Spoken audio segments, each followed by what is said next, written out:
Hello everyone, welcome to Crystal IQ Knowledge. इस वीडियो में हम पढ़ेंगे class 12th politics in India since independence का चैप्टर, जो कि लास्ट चैप्टर है 8 recent developments in Indian politics. तो हम पहले इसका इंट्रो देखते हैं। तो लास्ट चैप्टर है, तो इसमें हम एक समरी के रूप में जो है कई सारी चीजें जानेंगे जो पॉलिटिक्स रही इंडिया में लास्ट 2 डिकेड्स में। डेवलपमेंट्स बहुत ज्यादा कॉम्प्लेक्स भी थे और ऐसे आउटकम्स निकले, ऐसा रिजल्ट निकला उसका कि जो है लोग ना गैस भी नहीं कर पाए थे। ठीक है, तो जो नया एरा था पॉलिटिक्स में, ओके, तो उसको ना जो उसमें कई सारे चेंजेस रहे, कई सारी डिफिकल्टी भी रही, तो डेवलपमेंट्स भी कंट्रोवर्शियल थे। ओके, जैसे कि अभी हम रिजर्वेशन के बारे में भी पढ़ेंगे, है ना, राम जन्मभूमि मूवमेंट भी पढ़ेंगे, कई सारी चीजें रही पॉलिटिक्स में।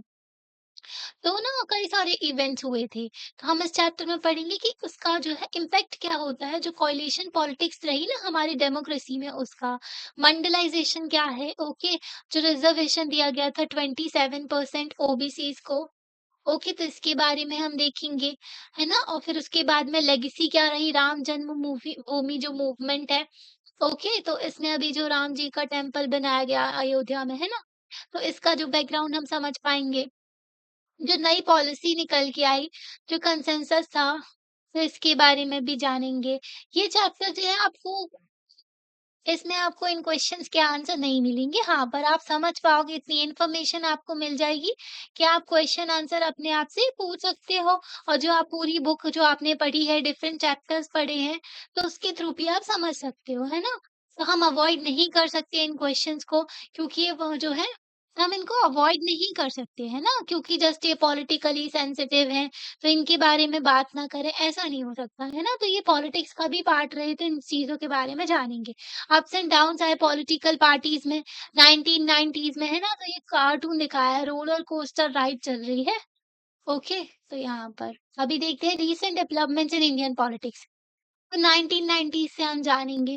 तो हमने पढ़ा लास्ट चैप्टर में, राजीव गांधी प्राइम मिनिस्टर बने थे इंदिरा गांधी के असैसिनेशन के बाद में।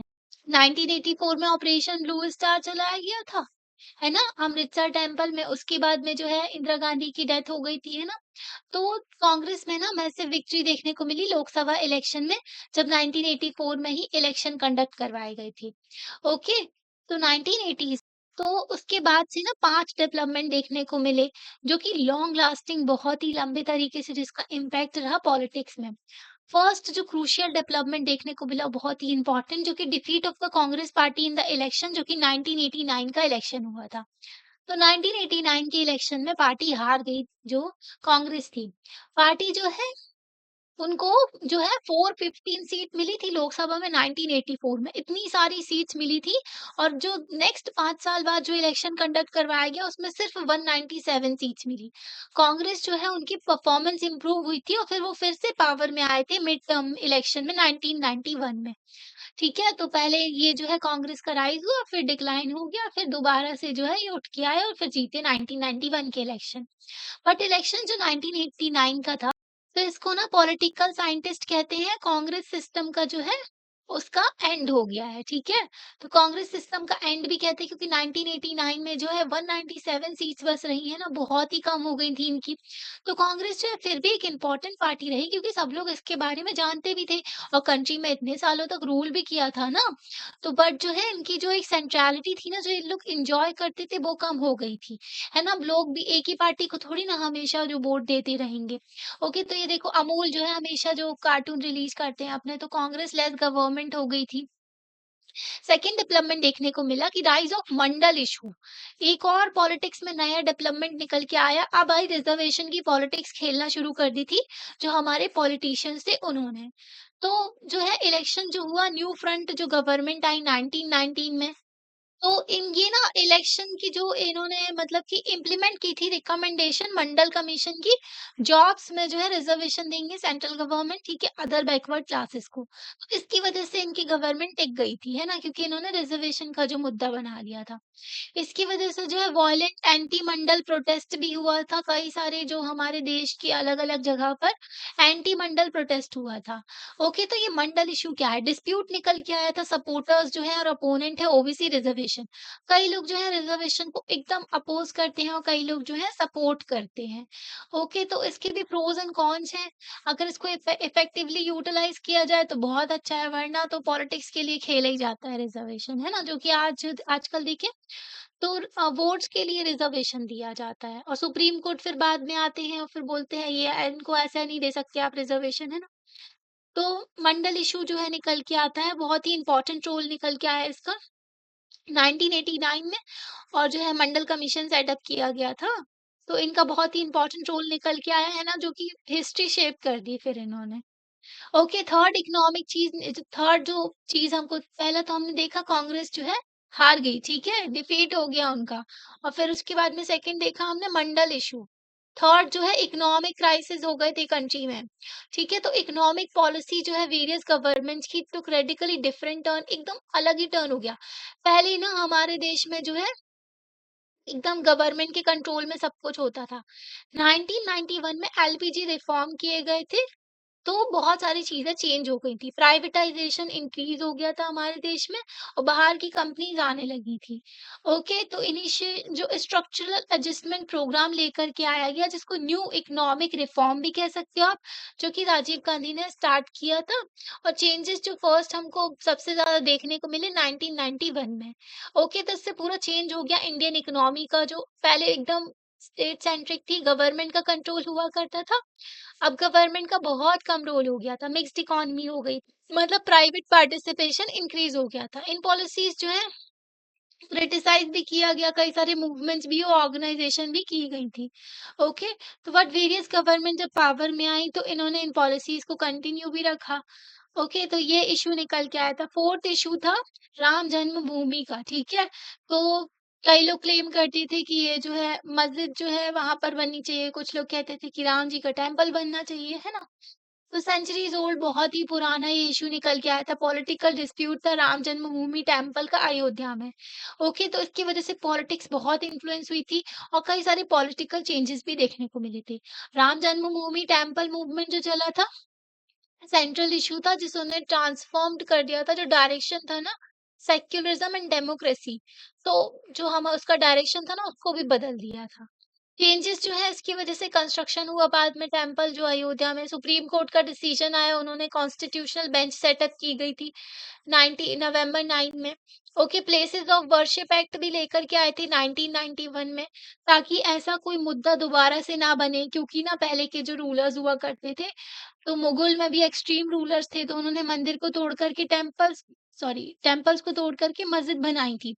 तो अब हमारा देश आज़ाद हो चुका है, तो कई सारे ऐसे इश्यूज़ निकल के आए कि पहले यहाँ पर टेम्पल था, तो यहाँ पर दोबारा से मंदिर बनाया जाए, है ना? मस्जिद को हटा करके, पर ऐसा नहीं कर सकते ना, तो इसलिए ये एक्ट लेकर के आए, ताकि जैसी जो चीज़ें हैं वैसी ही रहे देश में, वरना जो है हमारे देश की शांति भी अफ़ेक्ट होगी और कुछ भी ढंग से नहीं होगा, है ना? रिलीजन में ही लोग अटके रह जाएँगे, है ना? तो सेक्युलरिज़्म को भी लेकर के चले और ये एक्ट लेकर के आए। पर राम जन्मभूमि केस इतना ज़्यादा बढ़ गया था कि इसको सुप्रीम कोर्ट ने एक्सेप्शन रखा और इसका बाद में डिसीजन सुनाया गया 9 नवंबर को 2019। तो ये एक मेजर डेवलपमेंट निकल के आया, है ना? अमूल का देखो, ये ईश्वर अल्लाह तेरो नाम, सबको सन्मति दे भगवान, ये इनका जो ये मैसेज दिया इन्होंने हार्मनी का। फाइनली असैसिनेशन हो गया, राजीव गांधी की भी डेथ हो गई, उनको भी किसी ने मार दिया था 1991 में। तो लीडरशिप चेंज हो गई कांग्रेस पार्टी की। असैसिनेशन किसने किया था? श्रीलंकन तमिल जो है एलटीटी से लिंक था, उसने ये किया था, ठीक है? इलेक्शन कैंपेन कर रहे थे जब ये तमिलनाडु में। अब श्रीलंका का भी इश्यू निकल के आया, श्रीलंका में बहुत सारे तमिलियंस को ले जाया गया था। जब ब्रिटिशर्स थे ना, वो बहुत सारे तमिल पीपल को लेकर के गए थे, प्लांटेशन वर्क चलता था श्रीलंका में। तब उनके पूर्वज वहीं बसे थे, अब उनकी जो है सब लोग वहीं पर बस गए थे। तो जहाँ पर तमिल वहाँ पर माइनॉरिटी में है और सिन्हालास मेजॉरिटी में है। तो सिन्हालास वालों ने सिन्हालीज़ लैंग्वेज इम्पोज़ की, इनके ऊपर जो है अत्याचार करने लगे थे। तो फिर है एलटीटी ग्रुप राइज़ हुआ, ठीक है? तो इन्होंने फिर सिन्हालास के अगेंस्ट प्रोटेस्ट किया, ओके। पर जो है फिर हमारे यहाँ की गवर्नमेंट ने जो है एलटीटी ग्रुप को कंटेन करने के लिए, ताकि श्रीलंका की मदद करने के लिए जो सपोर्ट किया था, इसलिए फिर जो है गवर्नमेंट के जो प्राइम मिनिस्टर थे, उनकी जो असैसिनेशन कर दिया गया। है ना? क्योंकि ये टेररिज़्म थोड़ा ज़्यादा एक्सट्रीम हो गया था ये ग्रुप, ओके? तो इलेक्शन हुआ 1991 में, कांग्रेस जो है एक सिंगल लार्जेस्ट पार्टी निकल के आई, राजीव गांधी की डेथ हो गई थी, पार्टी ने नरसिम्हा राव को चूज़ किया प्राइम मिनिस्टर के तौर पर। तो ये 5 डेवलपमेंट हुए जो पॉलिटिक्स में बहुत ज़्यादा बदलाव लेकर के आए।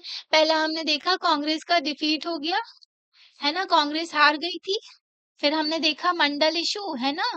फिर हमने देखा इकोनॉमिक पॉलिसीज़ जो लाई गई हमारे देश में, अयोध्या का इश्यू देखा, है ना? और फिर 5th जो रहा, जो प्राइम मिनिस्टर का असैसिनेशन हो गया श्रीलंका के एलटीटी ग्रुप ने किया, है ना? और फिर से जो है इलेक्शन हुआ, फिर कांग्रेस लार्जेस्ट पार्टी निकल के आई। ओके, तो एरा ऑफ कोalition इलेक्शन हुए 1989 में, जिसकी वजह से डिफीट हुआ कांग्रेस पार्टी का। कांग्रेस पार्टी हार गई थी 1989 में, और जो है इसकी वजह से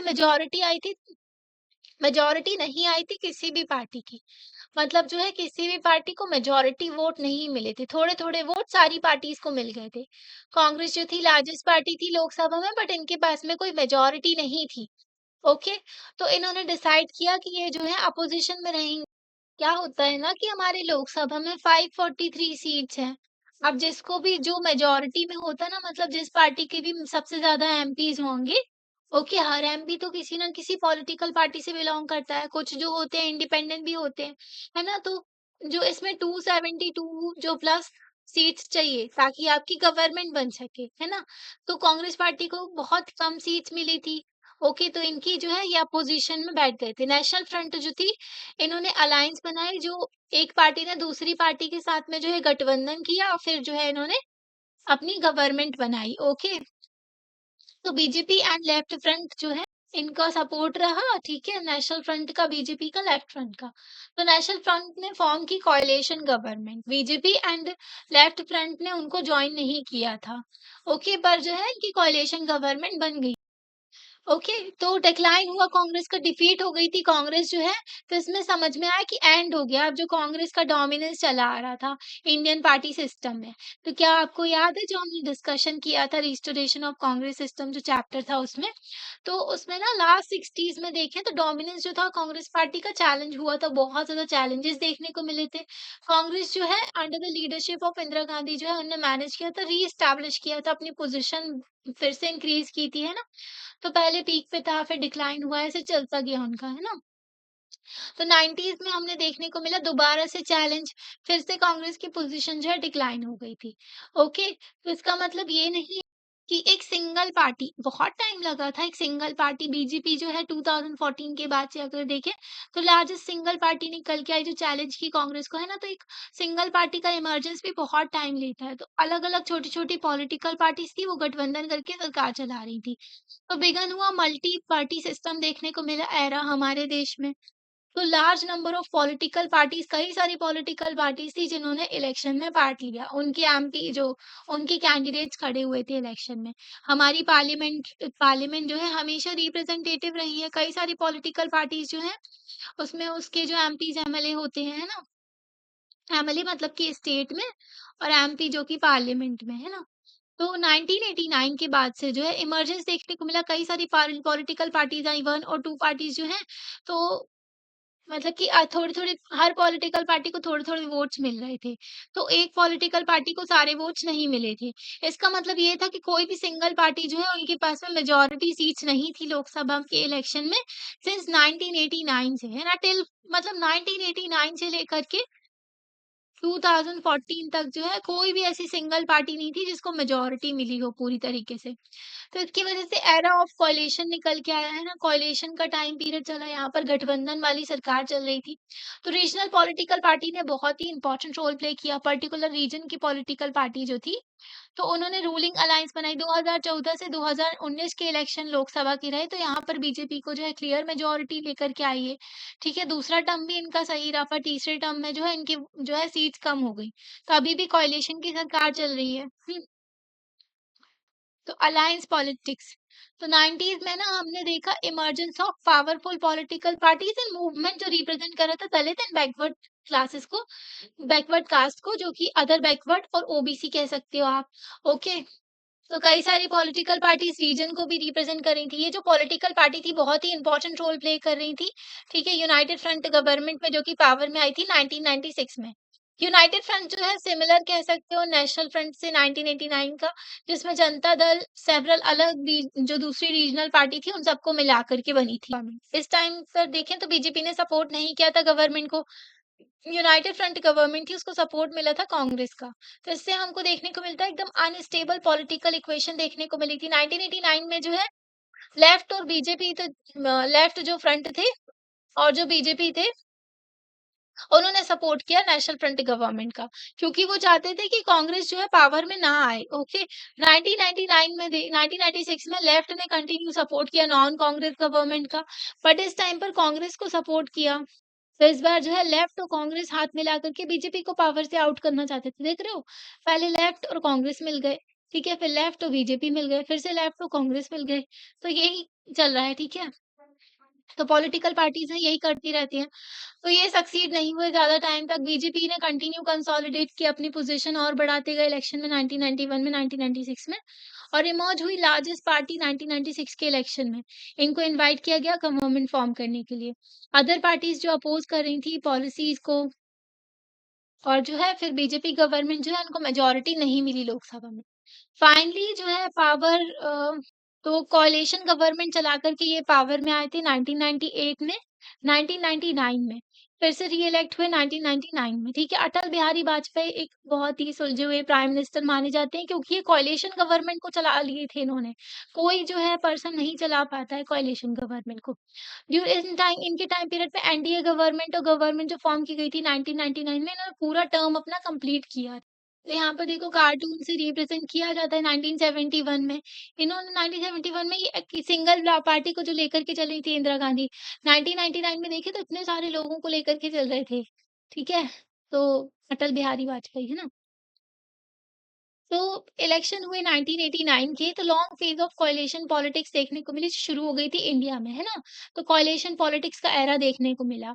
11 गवर्नमेंट्स एट द सेंटर, मतलब कि गवर्नमेंट तो नहीं लिखना चाहिए, एडमिनिस्ट्रेशन बोल सकते हो आप अलग-अलग पॉलिटिकल पार्टीज का, क्योंकि गवर्नमेंट ऑफ तो इंडिया बस होती है, ओके, गवर्नमेंट ऑफ इंडिया होता है, ना कि किसी पॉलिटिकल पार्टी का। ओके, तो यहाँ पर ना कई सारे कोalition देखने को मिले थे, माइनॉरिटी में जो सपोर्ट कर रहे थे ना कोalition में, कई सारी पॉलिटिकल पार्टीज इन्वॉल्व थी। इस फेज में ना एनी गवर्नमेंट जो भी फॉर्म हो रही थी, पार्टिसिपेशन था, सपोर्ट था रीजनल पार्टीज का। इसमें रीजनल पार्टी छोटे-छोटे रीजन की स्पेसिफिक पार्टीज का भी इम्पोर्टेंट रोल रहा। तो नेशनल फ्रंट ने 1989 में, यूनाइटेड फ्रंट ने 1996 में, 1997 में, बीजेपी लेड कोalition ने 1998 में, एनडीए ने 1999 में, यूपीए ने 2000, ये सब इम्पोर्टेंट नहीं है उतना। हाँ, फिर ट्रेंड चेंज हो गया। पहले कांग्रेस सिस्टम देखने को मिला, फिर उसके बाद में मल्टी पार्टी एरा देखने को मिला, है ना, कोalition गवर्नमेंट। उसके बाद में फिर से वन पार्टी सिस्टम देखने को मिला, बीजेपी का राइज़ हुआ।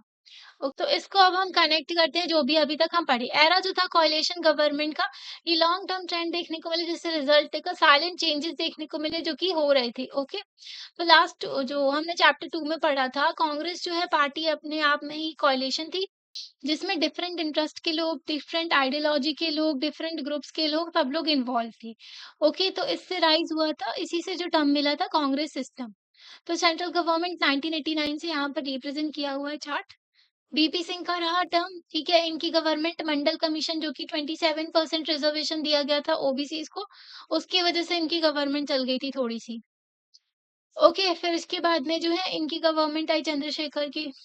मतलब देख रहे हो कितना अनस्टेबल पॉलिटिकल सिस्टम था। फिर इनका एडमिनिस्ट्रेशन आया पीवी नरसिम्हा राव का, इनका 5 साल चला, है ना? तो इनका भी सपोर्ट मिला इनको एआईएडीएमके का और स्मॉलर पार्टीज़ का। बीजेपी जो थी माइनॉरिटी गवर्नमेंट थी, अटल बिहारी वाजपेयी, जो कि साथ के ले गए फिर गवर्नमेंट को, है ना? फिर जो है एचडी देवगौड़ा जी उनकी चली, फिर यूनाइटेड फ्रंट के साथ में आई की गुजराल की, और फिर उसके बाद में जो है अटल बिहारी वाजपेयी दोबारा से रूल किए। नेशनल डेमोक्रेटिक अलायंस जो कि बीजेपी की है, उनके साथ में चली। फिर मनमोहन सिंह का देखने को मिला, फिर 2014 से अगर देखें तो बीजेपी का एनडीए जो है, वही रूलिंग पार्टी में है। तो हमने देखा चैप्टर्स में, ओके, कि स्पेशली 1960s से देखें तो कई सारे सेक्शन जो थे, वो छोड़ रहे थे कांग्रेस को एंड फॉर्म कर रहे थे अपनी पार्टी, स्टेट खुद की सेपरेट पॉलिटिकल पार्टी बना रहे थे। ओके, तो कई सारी रीजनल पार्टी का राइज हुआ। 2011 के बाद से जो है एंटी करप्शन मूवमेंट के बाद से आम आदमी पार्टी का भी राइज हुआ, है ना? तो एक मुद्दा पकड़ के जो है पॉलिटिकल पार्टी अपना बना लेती हैं वो। तो इन डेवलपमेंट्स ने कमज़ोर भी किया कांग्रेस को। अभी जो है कांग्रेस को मतलब देखें तो बहुत ही वीक है ना? तो उनका कोई स्पेसिफिक एजेंडा कुछ वो इम्प्रूव भी नहीं कर रहे हैं पॉलिटिकल पार्टी को। वही फेस सारे के सारे देखने को मिलते हैं। किसी नए लीडर को आने की जगह ही नहीं देते, है ना? नेपोटिज़्म भी चलता है, ओके। तो पर जो है कोई सिंगल पार्टी रिप्लेस नहीं कर पाई थी कांग्रेस को। ओके, तो political rise of other backward classes हम ओबीसी का देखते हैं, अदर बैकवर्ड क्लासेस का। हिंदुइज्म में ही जो है कई सारे जो वर्ण सिस्टम हुआ करता है, तो उनमें ही ना जो कई सारे जिनको पिछड़ा समझा जाता है, तो उन्हीं को ओबीसी कहते हैं, ठीक है। इनमें भी कई सारी कास्ट होती है, तो जो कुछ कास्ट ग्रुप को जो है ओबीसी कहा जाता है, जिन जो कि बैकवर्ड रह गए हैं, जिनका प्रॉपर स्पेसिफिक कुछ डेवलपमेंट हुआ नहीं है ना। जो हमको मेजर डेवलपमेंट देखने को मिला अदर बैकवर्ड क्लासेस का पॉलिटिकल फोर्स में, है ना। तो अब आपने सुना होगा ओबीसी के बारे में, तो ये एडमिनिस्ट्रेटिव कैटेगरी है अदर बैकवर्ड क्लासेस। तो कम्युनिटी जो कि अदर देन एससी और एसटी हो गई, जो कि सफर करती है एजुकेशन एंड सोशली बैकवर्ड है। ओके, हमारे जो संविधान में एजुकेशनली एंड सोशली बैकवर्ड जो है पीपल है, उनको रिजर्वेशन की बात की गई है, ना कि इकोनॉमिकली वीकर। क्योंकि इकोनॉमिक का क्राइटेरिया कभी खत्म ही नहीं होगा। समझो इस पर्सन के पास में जो है टू व्हीलर है, इस पर्सन के पास में जो है फोर व्हीलर है, ठीक है, कार है, इस पर्सन के पास जो है और अच्छी एसयूवी है, ओके, किसी के पास में जो है और महँगी कार है, तो ये अपने आप को इसके कंपेयर में गरीब समझेगा। लैम्बोर्गिनी वाले से ये अपने आप को गरीब समझेगा, है ना? तो ये इकोनॉमी का क्राइटेरिया कभी खत्म ही नहीं होगा, ओके। एक पर्सन है जो कि 12 लाख कमा रहा है, एक पर्सन जो कि है जो कि समझ लो कि 10 लाख कमा रहा है, तो ये 10 लाख वाला अपने आप को 12 लाख वाले से गरीब समझेगा। ये होता है इकोनॉमिक क्राइटेरिया जो कि कभी खत्म होता ही नहीं है। पर हमारे संविधान में जो ऐसा नहीं दिया गया एजुकेशनली एंड सोशली बैकवर्ड, जो कि एजुकेशन में पीछे छूट गए हैं, सोसाइटी में उनके साथ में गलत हुआ है, वो पीछे रह गए हैं। तो उनको सपोर्ट प्रोवाइड करने के लिए रिजर्वेशन दिया गया था एससी को और एसटी कम्युनिटी को। शेड्यूल्ड ट्राइब वाले जो कि जंगलों में आपने मेजर जो ट्राइब कम्युनिटी होती है ना, ट्राइब्स होते हैं, उनको दिया जाता है। और शेड्यूल कास्ट जो कि दलित्स होते हैं, जिनके साथ में जो बहुत ही बुरा व्यवहार होता था पहले हिस्ट्री में, है ना, तो उनको रिजर्वेशन दिया जाता है ताकि इनको अपलिफ्टमेंट किया जा सके, इनकी पोजीशन इंप्रूव की जा सके सोसाइटी में। तो ये भी ना शुरू में 10 साल के लिए दिया गया था, फिर अमेंडमेंट के थ्रू बढ़ाते-बढ़ाते आज तक जो बढ़ता ही गया, ठीक है? क्योंकि इनकी पोजीशन अभी भी इंप्रूव नहीं हुई। एससी को जो है 15% रिजर्वेशन दिया जाता है, ठीक है? जो हमारे देश में अभी देखें तो इतनी कम्युनिटीज़ है जिनको रिज़र्वेशन दिया जाता है, ठीक है? तो एससी कम्युनिटी है, इनको 15% रिज़र्वेशन दिया जाता है जॉब्स में, ओके, और एजुकेशन इंस्टीट्यूशन में जो सीट्स दी जाती हैं उसमें भी। एसटी कम्युनिटी को 7.5 रिज़र्वेशन दिया जाता है परसेंट, ओके, क्योंकि इनकी पॉपुलेशन भी कम है। और जो है ओबीसी जो है इनको दिया जाता है 27% रिज़र्वेशन। और जो है वोट के चक्कर में जो हमारी सोसाइटी में दोबारा से गवर्नमेंट ने रिज़र्वेशन पॉलिटिक्स खेली और इकोनॉमिकली वीकर सेक्शन को 2019 में जो है रिजर्वेशन दिया गया 10%, ठीक है? 103rd कॉन्स्टिट्यूशन अमेंडमेंट करके 2019 में ये ऐड किया गया। तो करंट टाइम पर देखें तो 59.50% रिजर्वेशन हो गया है। जबकि 1992 के इंदिरा सहानी केस में सुप्रीम कोर्ट ने बोला था कि 50% से ज़्यादा नहीं होना चाहिए रिजर्वेशन। कई स्टेट्स में तो 69% हो चुका है, मतलब इतना ज़्यादा रिजर्वेशन बढ़ता ही जा रहा है। क्योंकि ये पॉलिटिक्स के साथ में कनेक्ट हो चुका है। ओके, जो अगर देखिए मणिपुर में भी जो लड़ाई-झगड़ा हो रहा है, कुछ ना कुछ रिज़र्वेशन का भी लिंक है उसमें। तो ये अभी हमने आपको करंट की सिचुएशन बताई। ओके, अब समझते हैं हम। तो बैकवर्ड क्लासेस कहा जाता है। ओबीसी का पूरा बैकग्राउंड समझते हैं, 27% रिज़र्वेशन इनको कैसे मिला? तो हमने इस चैप्टर 6 में देखा था कि सपोर्ट जो कांग्रेस का था, कई सारे सेक्शंस जो बैकवर्ड क्लासेस के थे, उन्होंने सपोर्ट कम हो गया था उनका कांग्रेस के लिए। ओके, तो इसलिए नॉन कांग्रेस जो थी पार्टी, उनको सपोर्ट मिल रहा था इन कम्युनिटीज का, जो बैकवर्ड कम्युनिटीज थी। ओके, तो आप रिकॉल कर सकते हो, याद कर सकते हो जो राइज था पार्टीज का। तो जो है फर्स्ट जो पॉलिटिकल एक्सप्रेशन देखने को मिला था नेशनल लेवल में, जनता पार्टी गवर्नमेंट 1997 में निकल के आई थी, है ना। तो कई सारे जो जनता पार्टी के अंदर कई सारे थे, जैसे कि भारतीय क्रांति दल थे, संयुक्त सोशलिस्ट पार्टी थी और पावरफुल रूलर बेस था। ओबीसी का सपोर्ट मिल रहा था ये कोalition को, है ना, अलग-अलग पॉलिटिकल पार्टीज को। तो मंडल इम्प्लीमेंटेड 1980s में जनता दल जो थी, इन्होंने सिमिलर कॉम्बिनेशन लेकर के आए पॉलिटिकल पार्टीज का। स्ट्रॉन्ग सपोर्ट की मिला इनको ओबीसी का, है ना। तो डिसीजन जो था नेशनल फ्रंट गवर्नमेंट एनएफजी का था। तो इन्होंने क्या किया, इम्प्लीमेंट कर दी रिजर्वेशन मंडल कमीशन की। ठीक है, मंडल कमीशन सेटअप किया गया था 1989 में, ताकि ना सिचुएशन देख सके जो हिंदुइज्म में जो कई सारी जो बैकवर्ड क्लासेस हैं, ओके, तो उनकी कंडीशन कैसी है, तो पता चला उनकी एजुकेशन एकदम लो है, ओके, उनका जो है एम्प्लॉयमेंट वगैरह में भी नहीं है उतना गवर्नमेंट, तो उनको रिजर्वेशन की बात की, तो मंडल कमीशन ने बोला कि 27% रिजर्वेशन आप उनको दे सकते हो। ओके, इसमें कई सारी कास्ट इंक्लूडेड है। ओके, तो जो है तो बैकवर्ड क्लासेस को रिजर्वेशन दे दिया गया। तो बाद में ये केस भी गया था सुप्रीम कोर्ट में, तो सुप्रीम कोर्ट ने बोला था ठीक है आप दे दो, पर जो है क्रीमी लेयर का कॉन्सेप्ट भी रखो, मतलब कि जो पहले से अमीर लोग हैं ना उनको रिजर्वेशन ना मिले, जो बैकवर्ड है उनको मिले, है ना? तो ये रिजर्वेशन दिया गया जॉब्स में, ठीक है, ओबीसी कम्युनिटीज में। ओके, तो हेल्थ, तो वोटिंग भी तो मिला है ना, वोट का सपोर्ट मिल गया। ओके, तो जो पॉलिटिक्स में इनको, उसके बाद में जो इमर्जेंस देखने को मिला पार्टीज का, जिनको बेटर अपॉर्चुनिटीज दे रहे थे, जो ओबीसी को एजुकेशन में, एम्प्लॉयमेंट में। ओके, तो उनको ओबीसी का सपोर्ट देखने को मिला, है ना? तो क्वेश्चन निकल के आया शेयर ऑफ पावर जो कि ओबीसी एंजॉय करते हैं, मतलब इनके पास जो पावर जा रही है उसकी बात की गई। पार्टीज ने क्लेम किया जब से ओबीसी जो है कॉन्स्टिट्यूट करते हैं एक लार्ज सेगमेंट है हमारी इंडियन सोसाइटी में, अदर बैकवर्ड क्लासेस एक बहुत ही बड़ा सेक्शन है, ठीक है? इसीलिए इनको जो है एडिक्वेट रिप्रेजेंटेशन मिलनी चाहिए एडमिनिस्ट्रेशन में, और उनको प्रॉपर पॉलिटिकल पावर भी मिलनी चाहिए। तो ये बात की गई थी। ओके, तो यहाँ देखो बीजेपी ने सपोर्ट जो है विथड्रॉ कर लिया था जो नेशनल फ्रंट से, है ना? तो यहाँ पर जो है न्यूज़पेपर की कटिंग दी हुई है। अभी मंडल कमीशन देखो, रिजर्वेशन जो था ओबीसी का जो है सदर्न स्टेट में पहले से एक्सिस्ट करता था 1960 से। ओके, पर जो है ये पॉलिसी नॉर्थ इंडियन स्टेट में नहीं थी, साउथ इंडियन स्टेट में थी। ओके, जब जनता पार्टी का गवर्नमेंट का, जनता पार्टी में कई सारी पॉलिटिकल पार्टी इन्वॉल्व थी, 1977 से 1979 तक इनका टर्म रहा, तो उन्होंने डिमांड किया कि हम रिजर्वेशन देंगे ओबीसी को नॉर्थ इंडिया में, ठीक है, नेशनल लेवल में।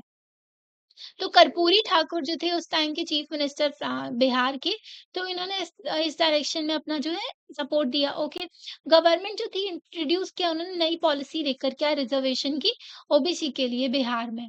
तो इसके बाद से सेंट्रल गवर्नमेंट ने भी अपना कमीशन अपॉइंट कर दिया मंडल कमीशन 1978 में, ताकि जो है रिकमेंडे जो है कमीशन बिठा दिया, उसमें कुछ लोग होते हैं जो कि इन चीजों के बारे में देखेंगे, पूरा सजेस्ट करेंगे और फिर रिपोर्ट बना करके गवर्नमेंट को देंगे, ताकि कंडीशन इम्प्रूव कर सके बैकवर्ड क्लासेस की।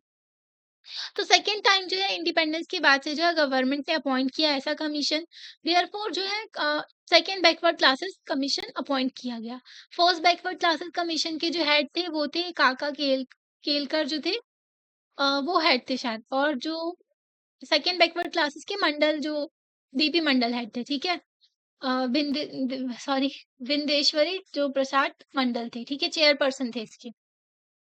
मंडल कमीशन सेटअप किया गया था ताकि हम इन्वेस्टिगेट कर सके। मंडल कमीशन क्या देखेंगे, वो पूरी सिचुएशन देखेंगे कैसी है, एजुकेशन और सोशली बैकवर्ड लोग जो हैं कई सारे सेक्शन जो सोसाइटी में हैं, उनकी जो चीजें देखेंगे, ठीक है, उनका एजुकेशन स्टेटस क्या है सोसाइटी में, है ना? तो ये सारी चीजें, और फिर वो रिकमेंड करेंगे, बातें बताएंगे कि आप किस तरीके से इनको इम्प्रूव कर सकते हो और एंड कर सकते हो उनका जो बैकवर्डनेस वगैरह है। तो कमीशन ने रिकमेंडेशन दी 1980 में। तो उसके बाद से जनता गवर्नमेंट जो है फिर गिर गई थी। मतलब इनकी सरकार जो इनकी जो है इनकी मेजॉरिटी खत्म हो गई थी, है ना? तो कमीशन ने एडवाइस किया कि बैकवर्ड क्लासेस को आप रिजर्वेशन दे दो। ओके, बैकवर्ड क्लासेस को मिसअंडरस्टैंड नहीं करना है आपको बैकवर्ड कास्ट से।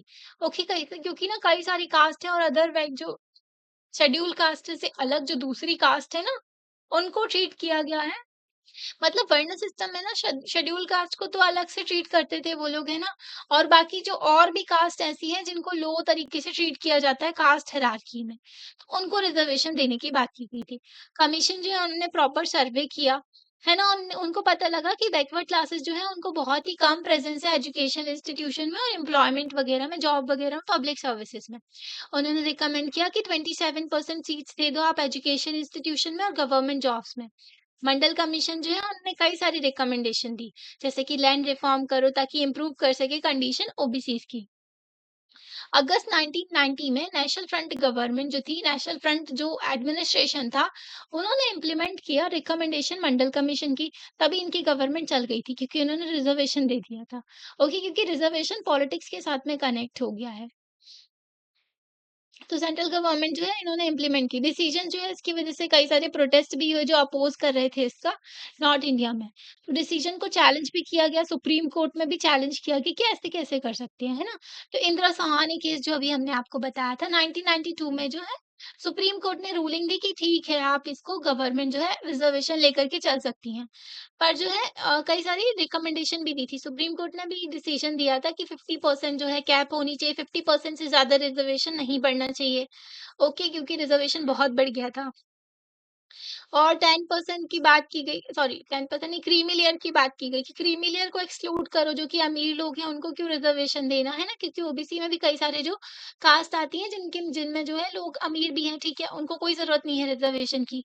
इकोनॉमिकली उनकी पोज़ीशन अच्छी है। तो आज के टाइम पर देखें तो पॉलिसी जो है रिज़र्वेशन की ओबीसी के लिए पूरी पॉलिटिकल पार्टी सपोर्ट करती है, क्योंकि कोई भी पॉलिटिकल पार्टी अब रिज़र्वेशन के अगेंस्ट नहीं जाती। क्योंकि उनको पता है अगर रिज़र्वेशन के अगेंस्ट गए तो लोग जो है एजुकेशन नहीं देखते हैं, हेल्थ की सर्विस नहीं चाहिए उनको, एजुकेशन नहीं चाहिए उनको, कुछ भी नहीं चाहिए ढंग का सर्विस, बस रिज़र्वेशन दे दो तो वो उनको वोट दे देते हैं। ओके, और छोटी-सी चीज़ में भूल जाते हैं, अगर कैश ट्रांसफ़र करती है जो पॉलिटिकल पार्टी, तो वो उन्हीं को वोट दे आते हैं। वो देखते ही नहीं है कि गवर्नमेंट जो है लॉन्ग टर्म आपके लिए सॉल्यूशन नहीं निकाल रही है। ओके, शॉर्ट टर्म में आपको खुश करके फिर से जो है उसी साइकिल में डाल रही है ना? तो यहाँ पर देखो वीपी मंडल के बारे में दिया हुआ है, सेकंड बैकवर्ड क्लासेस कमीशन के चेयरपर्सन थे। ठीक है, रिजर्वेशन रिकमेंड किया इन्होंने अदर बैकवर्ड क्लासेस के लिए, सोशलिस्ट लीडर थे, बिहार के चीफ मिनिस्टर भी रहे बिहार के। ओके, और जो है और जॉइन की थी इन्होंने जनता पार्टी 1977 में। अब पॉलिटिकल फॉलआउट्स 1980s में देखें तो राइज हुआ पॉलिटिकल ऑर्गेनाइजेशन जो बन गई दलित्स की भी। 1978 में backward and minority community employees federation भी बनाई गई थी। इस ऑर्गेनाइजेशन ने सिर्फ ट्रेड यूनियन की, गवर्नमेंट एम्प्लॉय नहीं थे, इन्होंने सिर्फ मतलब कि इसमें सिर्फ गवर्नमेंट एम्प्लॉय नहीं थे ट्रेड यूनियन के, मतलब कि ऑर्डिनरी ये ट्रेड यूनियन बस नहीं थी, ये जो है स्ट्रॉन्ग पोज़ीशन थी इनकी पॉलिटिकल पार्टी बहुजन की बात करते थे ये लोग, मतलब एससी, एसटी, ओबीसी और माइनॉरिटीज़ की। ओके, तो सब्सिक्वेंट दलित जो इसके बाद में जो है दलित शोषित समाज संग्रह समिति बनाई गई, लेटर बहुजन समाज पार्टी बनाई गई, जो कि लीडरशिप के अंदर कांशीराम के अंदर, ठीक है? बीएसपी जो है ये एक स्मॉल पार्टी थी जिनको सपोर्ट था लार्जली दलित्स का, पंजाब में जो दलित्स हरियाणा में और उत्तर प्रदेश में थे ना, उनका सपोर्ट था बीएसपी को। बट 1989 में जो 1991 के इलेक्शन में इनका जो है ब्रेक थ्रू देखने को मिला उत्तर प्रदेश में। Okay, first time independent India में जो है political party supported by Dalit voter जो है उनकी पॉलिटिकल सक्सेस देखने को मिली। तो दलित वोटर जिन्होंने सपोर्ट किया था पॉलिटिकल पार्टी को, वो लोग जीत गए थे, ठीक है?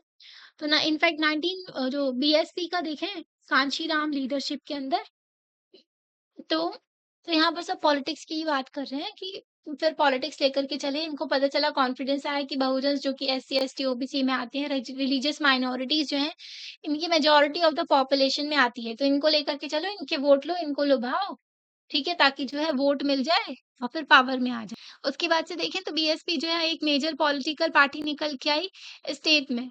गवर्नमेंट जो है इनकी अच्छी खासी चली है ना, स्ट्रॉन्ग सपोर्ट रहा जो दलित वोटर्स का, बट ये जो है एक्सपेंड नहीं कर पाया अपना सपोर्ट, जो मतलब सपोर्ट इन्होंने एक्सटेंड कर दिया है दूसरे सोशल ग्रुप के भी लिए। कई सारे पार्ट्स में इंडिया की देखें तो दलित पॉलिटिक्स एंड ओबीसी पॉलिटिक्स ने डेवलप किया इंडिपेंडेंटली। ओके, अब कंपटीशन भी चला है इनका, कंपटीशन में भी रहते हैं ओबीसी और दलित्स का भी जो है, मतलब देख रहे हो पॉलिटिकल पार्टी जो है अलग-अलग सेक्शंस पे भी फोकस कर रही है कि हाँ, इनके वोटर ज़्यादा हैं, इनमें ज़्यादा नंबर पे लोग हैं, पॉपुलेशन में, तो इनको सपोर्ट करो, ताकि वोट ज़्यादा मिलेंगे, तो पावर में आ जाएँगे। ओके, आप देखो कम्युनलिज़्म, सेक्युलरिज़्म एंड डेमोक्रेसी। तो कम्युनलिज्म का मतलब क्या होता है कि एक पर्टिकुलर रिलीजन या ग्रुप को सपोर्ट करना, ओके, एक्सट्रीम लेवल पे सपोर्ट करना जिसकी वजह से वॉयलेंस वगैरह भी फैल जाता है ना? मतलब आप जो है चीजों को लाइटली नहीं ले रहे हो, है ना? तो बहुत ही ज्यादा एक्सट्रीम वे में किसी पर्टिकुलर रिलीजन का सपोर्ट करना, तो उसकी वजह से क्या कई सारे वॉयलेंस भी हो जाता है ना? सेक्युलरिज्म का पूरा मतलब हमने आपको समझाया था, है ना? Separation of state from religion, mutual exclusion exist करता है वेस्ट में। हमारे देश में जो है पॉजिटिव सेक्युलरिज्म देखने को मिलता है ना, स्टेट इंटरवीन भी कर सकता है अगर कुछ गलत प्रैक्टिसेस है रिलीजन के अंदर। अब डेमोक्रेसी आपको पता ही है, ओके?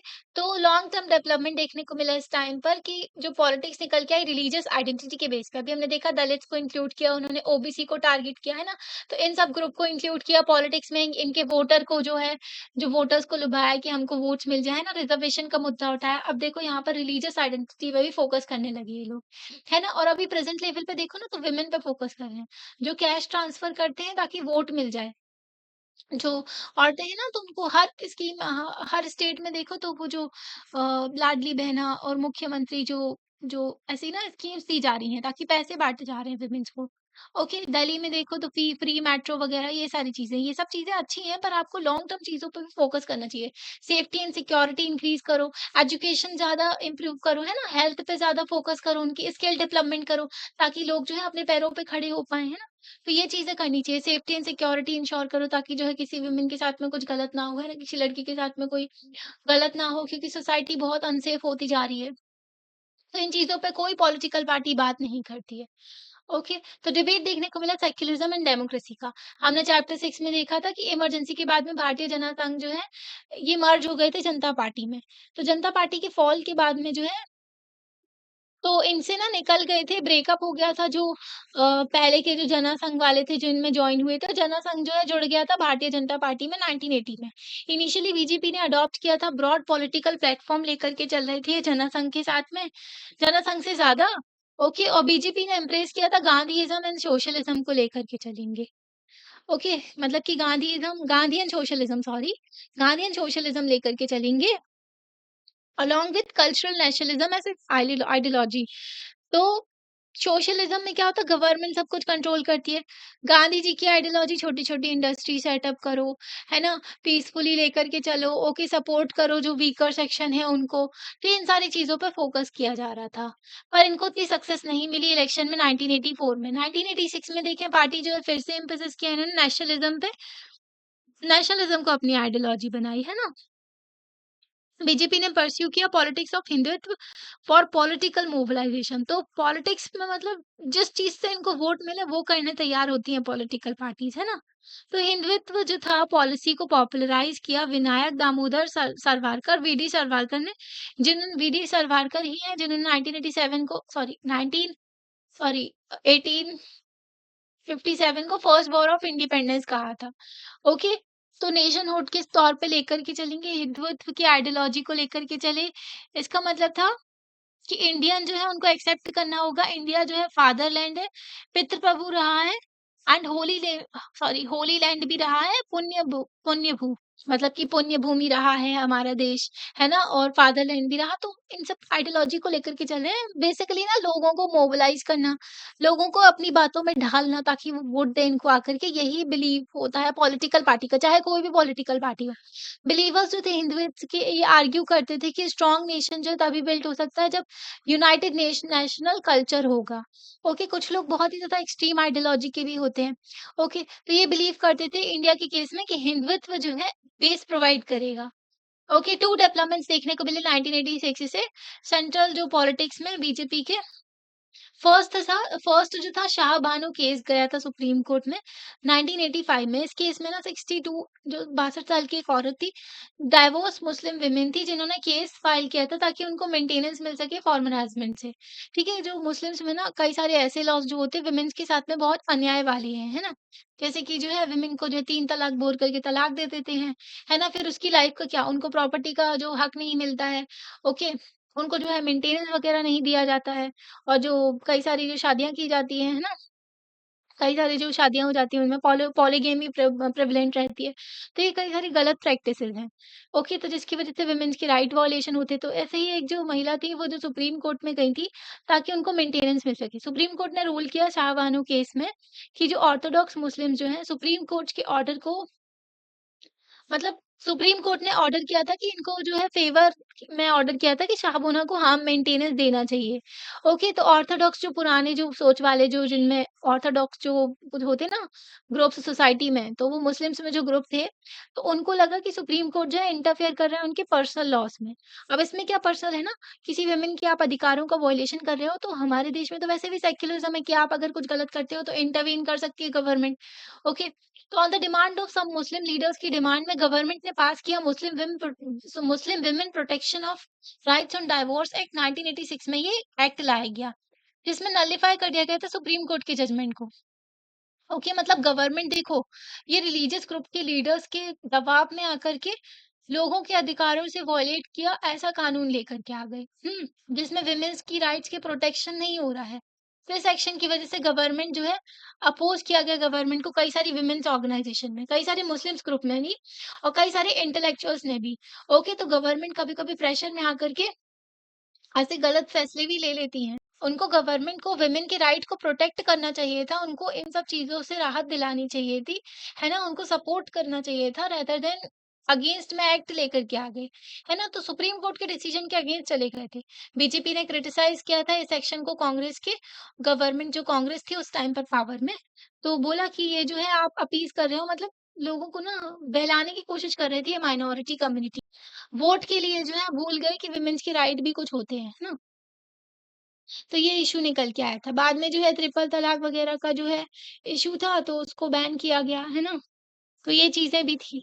तो अयोध्या इश्यू निकल के आया। फिर अयोध्या इश्यू जो बहुत ही सिग्निफिकेंट डेवलपमेंट देखने को मिला था, जो कि socio cultural and political history में बहुत ही इम्पोर्टेंट था, है ना? क्योंकि डिफरेंट पर्सपेक्टिव थे इसमें, ओके? क्योंकि कोई भी चीज़ कुछ भी क्लियर नहीं था। कुछ लोग कहते थे कि वो राम जी की जन्मभूमि है ना? कुछ लोग बोलते थे यहाँ पर मस्जिद बना हुआ था पहले से, तो मस्जिद ही होना चाहिए, तो कई सारी चीज़ें थी।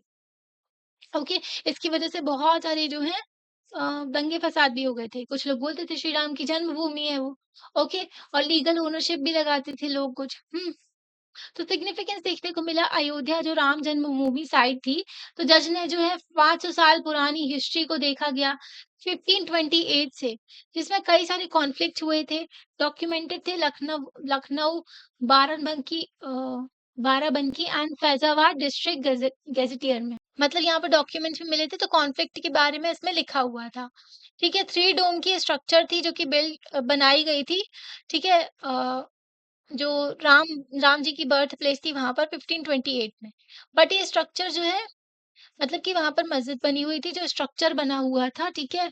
टॉम वगैरह जो ऐसा डोम बना हुआ था, तो उसमें भी ना कई सारे हिंदू सिंबल देखने को मिलते थे, ओके, इंटीरियर में तो कई सारे उसमें चीज़ें थी, ओके, हिंदुइज़्म से रिलेटेड।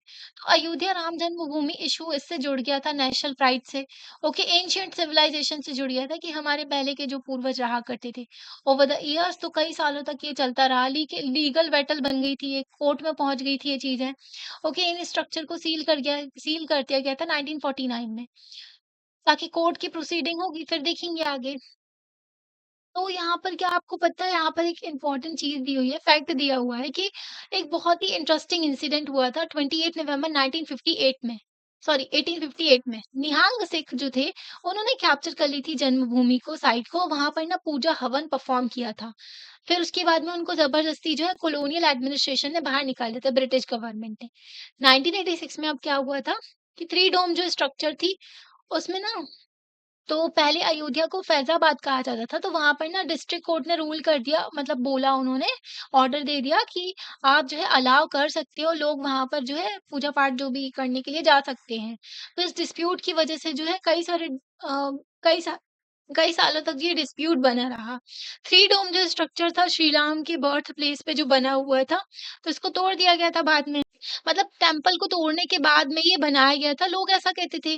तो ऑल्दो शिलान्यास जो था टेम्पल का, मतलब शुरू करवा दिया गया था, पर आगे के कंस्ट्रक्शन को रोक दिया गया था। हिंदू कम्युनिटी जो थी, वो परेशान थी कि जो बर्थ प्लेस जो है श्री राम की, वो ना, मतलब कि अनदेखी किया जा रहा है, जो राम जन्मभूमि है उस, बाकी जो मुस्लिम कम्युनिटी बोल रहे थे कि वो उनका है।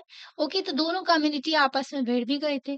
ओके, कि बाबरी मस्जिद उनकी है ना? तो टेंशन जो है इसकी वज़ह से बहुत बढ़ गई थी दोनों कम्युनिटीज़ के ऊपर, है ना? मतलब दोनों ओनरशिप राइट जता रहे थे ना कि ये जगह हमारी है, वो कह रहे हैं हमारी है ना? तो ये कॉन्फ्लिक्ट निकल के आ गया था, जिसकी वज़ह से कई सारे जो है डिस्प्यूट निकल के आए, लीगल कॉन्फ्लिक्ट भी हो गए थे। दोनों कम्युनिटीज़ चाहती थी कि फेयर सॉल्यूशन निकल के आए, ये जो इश्यू निकल के आ रहा है ना, इसका जो है एक फेयर जो सॉल्यूशन निकल सॉल्व कर ले इसको। 1992 में जो है इसको तोड़ दिया गया था स्ट्रक्चर को। कुछ क्रिटिक्स जो है इसको बोलते हैं कि ये जो है इंडियन डेमोक्रेसी को भी चैलेंज किया गया है, ऐसे कैसे तोड़ सकते हैं ना? तो कई सारी चीज़ें निकल के आई थी। लीगल प्रोसीडिंग से फिर जो है एक एमिकेबल जो एक्सेप्टेंस देखने को मिला, शांतिपूर्ण जो लोगों ने फिर एक्सेप्ट कर लिया। है ना, चीज़ों को शांति से। तो ये भी देखने को मिला हमारे देश में जब भी सुप्रीम कोर्ट ने डिसीज़न सुनाया था ना, तो ये कहो कोई भी दंगे-फ़साद कुछ नहीं हुए क्योंकि ऐसा हो सकता था कि सोसाइटी में बहुत सारी चीज़ें देखने को मिले, पर लोग समझदार थे, उन्होंने एक्सेप्ट कर लिया डिसीज़न को। आम सोसाइटी में कॉन्फ्लिक्ट होते हैं, है ना? तो multi religious, multicultural democratic society है हमारा देश, तो यहाँ पर कॉन्फ्लिक्ट जो है इनको सॉल्व करना बहुत ही डिफिकल्ट होता है, तो इनको सॉल्व भी किया गया ड्यू प्रोसेस ऑफ लॉ के तहत। ओके, कानून के तहत जो है इनको सॉल्व भी किया गया। तो कई सारी डेमोक्रेटिक एंड लीगल प्रोसीजर्स ने जो कोर्ट हियरिंग हुई, ओके मीडिएशन अटेम्प्ट भी किए गए, पॉपुलर मूवमेंट भी चले। फाइनली 5-0 का वर्डिक्ट आया, 5 जजों की कॉन्स्टिट्यूशनल बेंच सेटअप की गई थी। ओके, कॉन्स्टिट्यूशनल बेंच जो है सुप्रीम कोर्ट में चीफ जस्टिस ऑफ इंडिया के पास में पावर होती है कि ठीक है, कोई भी ऐसा मैटर जो कि बहुत ही इम्पोर्टेंट है, कॉन्स्टिट्यूशन से रिलेटेड है, सोसाइटी से रिलेटेड है, उसके लिए वो संवैधानिक बेंच एस्टेब्लिश करते हैं। ओके, जिसमें हो सकता है जो जजेस होते हैं ना, तो वो जजेस बैठ कर के डिसीजन देते हैं। ओके, तो कॉन्स्टिट्यूशनल बेंच ने डिसीजन दिया। पाँचों जजेस के जो पाँचों जज थे उनका एक सिमिलर डिसीजन था, कोई भी अपोज़ में नहीं था। कोर्ट में नवंबर 9 में 2019 में अयोध्या इश्यू जो है सॉल्व कर दिया गया। तो वर्डिक्ट के बाद में जो है कॉन्फ्लिक्ट इंटरेस्ट था ना, तो ये सॉल्व किया गया और लोगों ने एक्सेप्ट भी किया सुप्रीम कोर्ट के डिसीजन। तो वर्डिक्ट ने अलाउ किया, जो सुप्रीम कोर्ट का डिसीजन था कि उन्होंने अलाउ कर दिया कि श्री राम जन्मभूमि जो है, उसमें तीर्थ क्षेत्र जो ट्रस्ट जो है वो अपना कंस्ट्रक्शन कर सकते हैं, राम टेम्पल बना सकते हैं। ओके, डायरेक्ट जो है कंसर्न गवर्नमेंट अलॉट किया, उन्होंने एप्रोप्रिएट साइट दी। गवर्नमेंट को बोला कि आप जो है एक एप्रोप्रिएट पूरी एक जो ज़मीन देंगे किसके लिए? मॉस्क बनाने के लिए, ठीक है? जो मस्जिद बनाने के लिए सुन्नी सेंट्रल वक्फ बोर्ड जो है वो उसका जो बनाने का काम करेंगे। ओके, तो इस तरीके से डेमोक्रेसी जो है कॉन्फ्लिक्ट रेज़ोल्यूशन को भी सॉल्व किया उन्होंने, जो भी कॉन्फ्लिक्ट था ना, तो उसको रिज़ॉल्व भी किया, ठीक है? प्लूरल सोसाइटी में जैसे हमारे यहाँ जो है सुप्रीम कोर्ट के डिसीज़न को सभी ने एक्सेप्ट किया। तो इंक्लूसिव स्पिरिट देखने को मिली कॉन्स्टिट्यूशन की भी। तो ये इश्यू सॉल्व किया गया ड्यू प्रोसेस ऑफ लॉ को फॉलो करके, है ना? सारे एविडेंसेस देख कर के, ओके, आर्कियोलॉजिकल एक्सकवेशन सारी चीज़ें देख कर के, हिस्टोरिकल रिकॉर्ड देख कर के। ओके, तो सारी चीज़ों को मद्देनज़र रखते हुए ये डिसीज़न सुनाया गया था। सुप्रीम कोर्ट के डिसीज़न को सेलिब्रेट भी किया गया सोसाइटी में। ओके, और ये देखो कोई भी दंगे-फ़साद कुछ नहीं है और पीसफुली सोसाइटी ने एक्सेप्ट किया सभी लोगों ने, है ना? तो क्लासिक एग्ज़ाम्पल देखने को मिला कंसेंसस बिल्डिंग का, है ना? सब लोगों ने एग्री एग्री किया इस चीज़ को। ओके, और इश्यू को सॉल्व किया। तो ये मैच्योरिटी देखने को मिली डेमोक्रेटिक एथिक्स की, है ना? कि हमारे यहाँ देखें तो शांति से लोगों ने एक्सेप्ट किया इस डिसीज़न को। तो यहाँ पर देखो जजमेंट में जो है ये चीज़ें दी गई थी कि हमारे संविधान के दिल में अगर देखें तो हार्ट ऑफ द कॉन्स्टिट्यूशन में कमिटमेंट है कि इक्वालिटी के प्रति, है ना? और रूल ऑफ लॉ के प्रति। हमारा संविधान जो है जिसमें सिटीज़न्स जो है सारे किसी भी फेथ के, किसी भी रिलीजन के, किसी भी बिलीफ के जो भी हैं, तो उनके ऊपर सभी के ऊपर लॉ अप्लाई होता है, इक्वालिटी बिफोर लॉ, सभी लोग जो कानून के सामने इक्वल हैं। हर एक जज जो है कोर्ट का, इनके पास इनको टास्क दिया गया था कि इनको कॉन्स्टिट्यूशन को अपहोल्ड करना है, कॉन्स्टिट्यूशन के वैल्यूज़ के साथ में डिसीजन सुनाते हैं ये। कॉन्स्टिट्यूशन ना तो किसी के बीच में भेदभाव कभी नहीं करता है हमारा संविधान, फेथ, बिलीफ और रिलीजन के बेसिस पे किसी के साथ भी जो है भेदभाव नहीं करते हैं।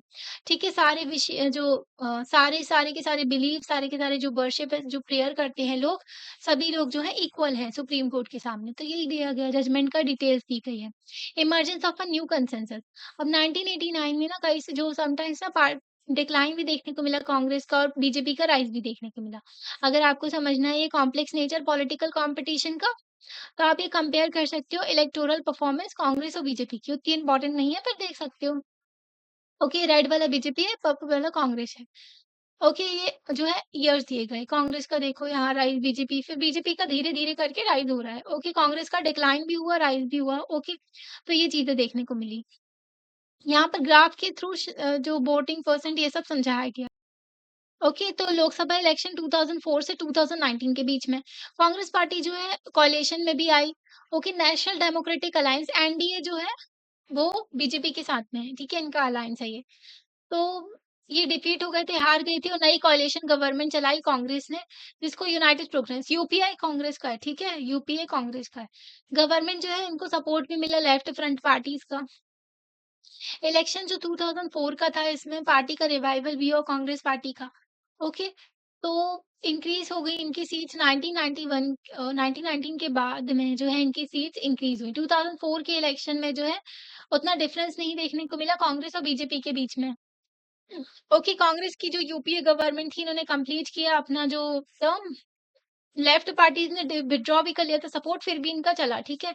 तो इश्यू निकल के आया इंडो यूएस न्यूक्लियर डील का, क्योंकि हमने न्यूक्लियर बॉम्ब बनाया था ना, उसके बाद से यूएस ने बहुत सारे जो है हमारे ऊपर सैंक्शंस लगा के रखे थे। ठीक है, हमारे ऊपर रिस्ट्रिक्शंस लगा कर के रखे थे। बाद में जो है 2008 में हमारी जो न्यूक्लियर डील हुई ना यूएस के साथ में, फिर उसके बाद में जो है यूएस के साथ में फ्रेंडली रिलेशन हमारे अच्छे हुए, ठीक है? तो इलेक्शन रहा 15th लोकसभा का 2009 में, तो जिससे विटनेस देखने को मिला, सीट्स राइज़ हो गई थी 145 से 206 हो गई इनकी सीट्स। इंडियन नेशनल कांग्रेस की और Congress led UPA government doctor Manmohan Singh का चला, ठीक है? ये प्राइम मिनिस्टर रहे सेकंड टर्म के लिए और कोalition गवर्नमेंट देखने को मिली यूपीए अगेन की। भारतीय जनता पार्टी जो है इनके जो नरेंद्र मोदी जो कि चीफ मिनिस्टर थे गुजरात के, तो ये प्राइम मिनिस्टर बने कैंडिडेट।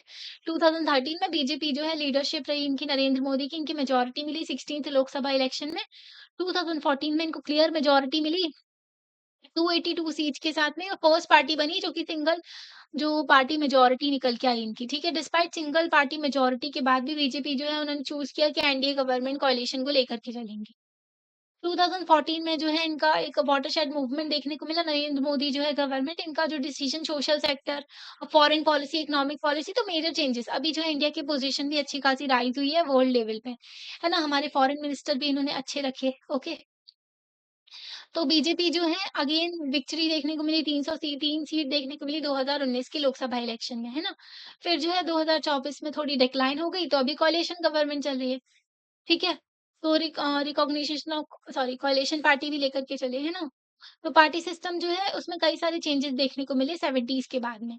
अब ग्रोइंग कंसेंसस, तो कई सारे बड़े-बड़े इश्यूज़ थे जिसमें जो है पॉलिटिकल पार्टीज़ जो थी उनके भी कंसेंसस रहे, उन्होंने भी एग्रीमेंट किया, है ना?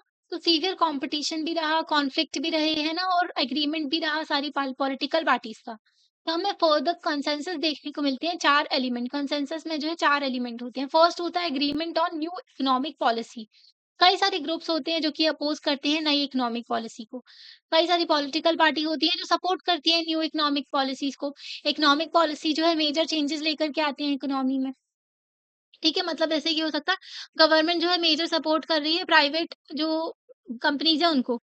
गवर्नमेंट हो सकता है पब्लिक कंपनीज़ को बहुत ज़्यादा सपोर्ट कर रही है, तो मेजर चेंजेस देखने को मिलते हैं इकोनॉमिक पॉलिसी में।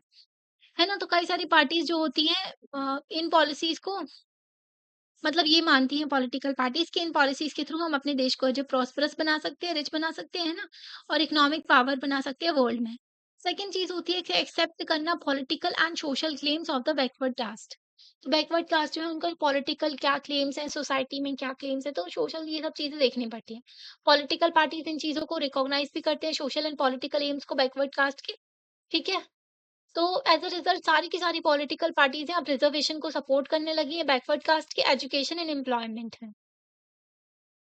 ओके, लोकसभा इलेक्शन का दिया हुआ है, ये देखो 2004 में जो है ये पर्पल वाला एनडीए है मतलब बीजेपी है, ठीक है? और यूपीए वाला कांग्रेस है। तो यूपीए की ज़्यादा नहीं बची थी, है ना? ये देखो, ओके। तो पॉलिटिकल पार्टीज़ जो हैं ओबीसी को भी लेकर के चली, है ना? तो अलग-अलग जो सेक्शंस है सोसाइटी के उनकी रिप्रेजेंटेशन इंश्योर की। थर्ड चीज़ थी कि acceptance of role of state level parties in governance की स्टेट लेवल जो पार्टीज़ होती हैं ना स्टेट लेवल में, तो उनका भी इम्पोर्टेंट रोल होता है गवर्नेंस में। तो अलग-अलग स्टेट लेवल में नेशनल लेवल की पार्टी अलग होती है, स्टेट लेवल की पार्टीज़ अलग होती हैं। स्टेट लेवल की पार्टी बाद में जो है नेशनल पार्टी ही बन जाती हैं। ठीक है? तो हमने देखा चैप्टर में इस चैप्टर में कि स्टेट लेवल पार्टीज़ जो है बहुत ही इम्पोर्टेंट रोल प्ले करती हैं, शेयरिंग पावर जो पावर भी शेयर करती है नेशनल लेवल के साथ में। है ना? इनका सेंट्रल रोल होता है कंट्री की पॉलिटिक्स में। अभी देखो तो बिहार के जो चीफ मिनिस्टर हैं, उनकी पार्टी जो है सपोर्ट कर रही है, ओके बीजेपी को और जो आंध्र प्रदेश के हैं चंद्रबाबू नायडू, उनकी पार्टी सपोर्ट कर रही है तब जाके कोalition चल रही है अभी जो 2024 के 2025 के जो अगर देखें हम, है ना? फोर्थ जो है ये लोग फोकस करते हैं प्रैग्मैटिक कंसिडरेशन मतलब आइडियोलॉजी पे ज़्यादा फोकस ना करके काम-काज में ज़्यादा फोकस करना, ओके? तो पॉलिटिकल अलायंस बना लेना बिना आइडियोलॉजिकल एग्रीमेंट के, ओके? मतलब ऐसा हो सकता है ना एक पॉलिटिकल पार्टी आइडियोलॉजी लेकर के चल रही है कि हमको बस पीज़ेंट के ऊपर फोकस करना है, फार्मर के ऊपर। एक पॉलिटिकल पार्टी बस गरीबों के ऊपर फोकस करना है, ठीक है? तो ऐसा नहीं करके तो आइडियोलॉजी को छोड़ कर के हम जो है सबके साथ में लेकर के चले हैं। कोएलिशन पॉलिटिक्स ने शिफ्ट किया फोकस जो पॉलिटिकल पार्टीज़ का था ideological differences to power sharing agreement. Coalition government की वजह से जो है लोग अब अलग-अलग आइडियोलॉजी के लोग भी सब साथ में आ गए। ओके, और अलग-अलग पॉलिटिकल पार्टी ने जो है उन्हें गवर्नमेंट बनाई, ठीक है?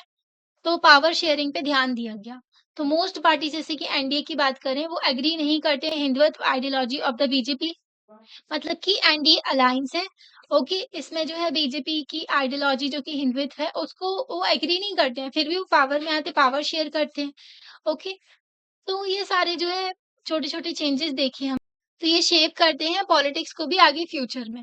तो हमने शुरू किया था स्टडी पॉलिटिक्स पढ़ना शुरू किया था अपने देश की, है ना? किस तरीके से कांग्रेस का राइज़ हुआ, है ना? डोमिनेंट पार्टी देखने को मिली, फिर सिचुएशन चेंज हुई और ज़्यादा कॉम्पिटिटिव पॉलिटिक्स हो गया। पॉलिटिक्स जो है इसमें कई सारी चीज़ें हमने पढ़ी, है ना? कांग्रेस का राइज़ भी देखा, फिर कोएलिशन एरा भी देखा, है ना? फिर बीजेपी का रूल आया, है ना? तो पॉलिटिकल पार्टीज़ भी एक्ट करती हैं with in the sphere of their consensus उनको भी एग्रीमेंट बना कर के चलना पड़ता है। कई सारे मूवमेंट देखी, इमरजेंसी का टाइम पीरियड देखा, ठीक है? तो इस चैप्टर में हमने कई सारी चीज़ें पढ़ी। इश्यूज़ भी देखे कि poverty, displacement, minimum wages, livelihood, social security, ये पॉलिटिकल एजेंडा बना कर के लोग जो है पॉलिटिकल पार्टीज़ इलेक्शन लड़ती हैं। ठीक है? पीपल्स मूवमेंट भी देखा हमने। ओके, और स्टेट के जी किस तरीके से पीपल की मूवमेंट जो है लोगों की जो लोग आवाज उठाते हैं उससे स्टेट को उनकी रिस्पॉन्सिबिलिटी याद आती है।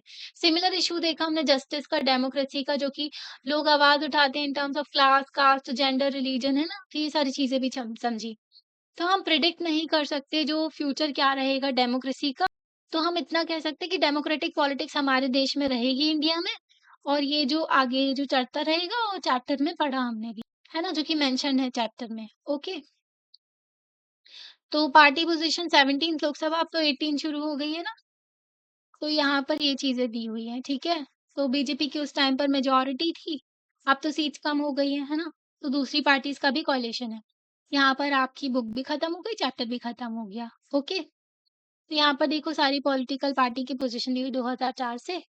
यहाँ पर सेंट्रल विजिलेंस कमीशन के बारे में दिया हुआ है। सेंट्रल विजिलेंस कमीशन करप्शन को चेक करते हैं, ठीक है? 1963 में इनको बनाया गया था।